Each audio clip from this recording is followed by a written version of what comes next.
भव शंकर देशिक मे शरणं, भव शंकर देशिक मे शरणं, भव शंकर देशिक मे शरणं, भव शंकर देशिक मे शरणं।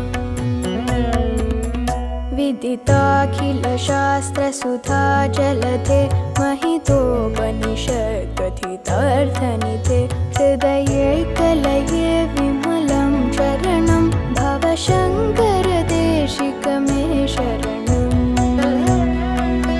भव शंकर देशिक मे शरणं, भव शंकर देशिक मे शरणं। संदेश देने के लिए शंकराचार्य उपस्थित हुए थे। अब ऐसे महात्मा होते रहते हैं और इसी कारण इनकी पूजा युगों युगों तक होती रहती है और सबसे महत्वपूर्ण स्थान लेकर के चले जाते हैं।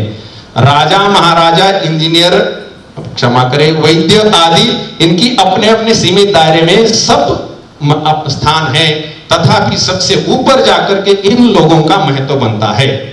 अब शंकराचार्य का निजी स्थान जो मैंने तात्विक भूमिका जो रची है, एक महत्वपूर्ण ऐतिहासिक भूमिका। ऐतिहासिक भूमिका में कई प्रकार हो सकते हैं। तो भौगोलिक, देश का भौगोलिक इतिहास, किस राजा के समय कितना बढ़ा और कितना संकुचित हुआ। आर्थिक विकास, हमारी अर्थव्यवस्था का जीडीपी कितना कौन से कालखंड में बढ़ा और किस कौन से कालखंड में संकुचित हुआ। मुझे लगा कि एक ऐसा व्यक्ति है जो जितना हमारे मस्तिष्क का अधिकारी है उतना ही ज्यादा हमारे हृदय का, हमारे चित्त का अधिकारी है। ये बहुत कम लोगों में होता है कि एक साथ दोनों ही चीजों को अपील करें। शंकराचार्य की आप सौंदर्य लहरी को पढ़िए तो आपको लगेगा कि क्या बात है उसमें, कितनी लिरिकलिटी है। और उधर जो है शंकराचार्य का जो पूरा अद्वैत दर्शन है उसको देखिए तो उसकी गहराइयों में जो है आप डूबते चले जाएंगे। तो ये एक चीज थी जो मुझे मेरे यौवन में आकर्षित की। अपने औपनिवेशिक उद्देश्यों के संरक्षण के लिए हमारे दार्शनिकों का, हमारे विद्वानों का, हमारे साहित्यकारों का, हमारे इतिहास का एक इस तरह से निर्वचन करते थे कि जो सही नहीं था लेकिन उनके लक्ष्यों के हिसाब से उनको ठीक पड़ता था। फिर जो है दूसरी एक धारा थी, वो थी वामपंथी और उसकी भी अपनी त्रासदियां थी। अभी मैं अनुरोध करती हूँ डॉक्टर केदारनाथ शिवहरे जी से।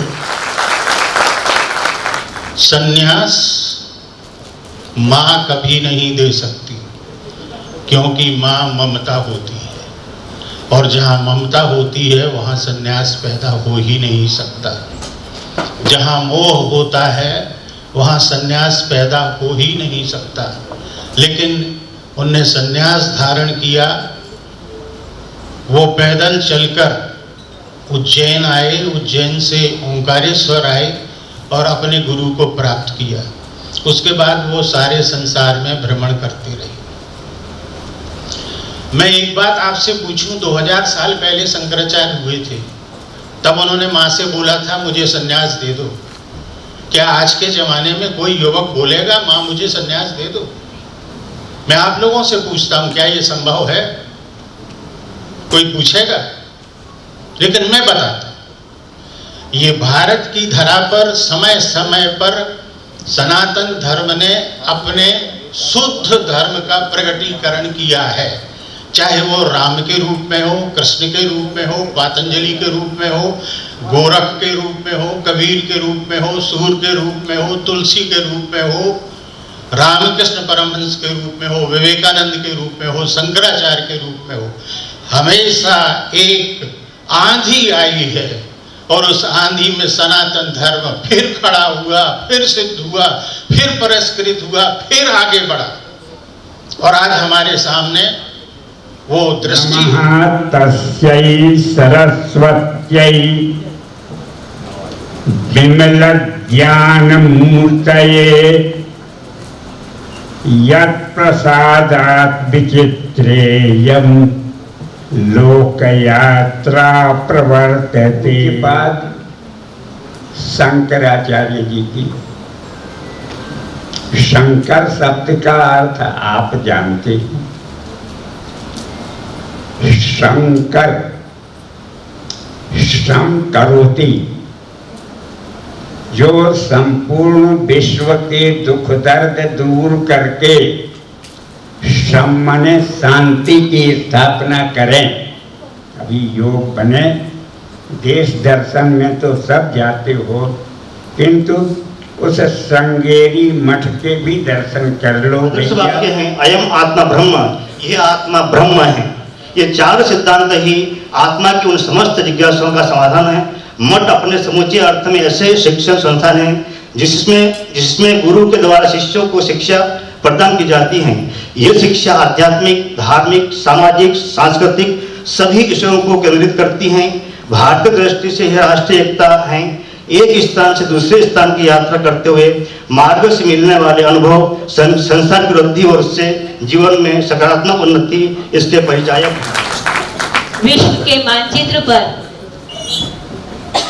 विश्व के पटल पर जब दुनिया के समस्त राष्ट्र उदित होने वाले, जिनका इतिहास शायद बहुत ज्यादा लंबा नहीं था, जब अपनी संस्कृति की उषा काल में अपने ज्ञान चक्षुओं को खोल रहे थे, उस विश्व पटल पर भारत अपनी चेतना के साथ ज्ञान दर्शन की परंपरा की उत्कृष्ट नाद आत्मद सर्वभूतेषु के साथ मानव को मानवता में निवेशित करने के लिए दैदीप्यमान नक्षत्र की सदृश क्षितिज पर चमक रहा था। 1200 वर्ष पूर्व 8वीं शताब्दी में वो केरल से अपनी पद यात्रा शुरू करते हैं। एक 8 वर्ष का बालक केरल से अपना घर छोड़ करके निकलता है, और कितनी भीड़ परिस्थितियां उस समय रही होंगी, जंगली जानवर कैसे रहे होंगे, कैसे दुर्गम रास्ते रहे होंगे, और उन रास्तों को पार करके वो बालक 12 वर्ष की अवस्था में हमारे ओंकारेश्वर में आता है। ओंकारेश्वर में आके गुरु गौड़पाद की शरण में जाते हैं, वहां उनसे ज्ञान प्राप्त करते हैं, और उसी स्थान पर मध्य प्रदेश सरकार ने एक 108 फीट की विशाल प्रतिमा आदि शंकराचार्य जी की बनाई है। वहां पर, कहां पे? मानधाता पर्वत पे। जब भी हम ओंकारेश्वर जाते हैं तो शंकराचार्य की जो प्रतिमा जो यहाँ पर उद्धृत है, ये आपको खड़ी हुई दिखेगी नर्मदा के इस साइड से उस साइड, वहां ऊपर मानधाता पर्वत पर। और वहां एक एकात्म धाम नाम का एक बड़ा प्रकल्प शुरू हो रखा है। करुणावरुणालय पालय मां भवसागर दुःख विदून हृदं रचयाखिल दर्शन तत्त्वविदं भव शंकर देशिकमे शरणं। भव शंकर देशिकमे शरणं, भव शंकर देशिकमे शरणं। भव शंकर देशिकमे शरणं, भव शंकर देशिकमे शरणं।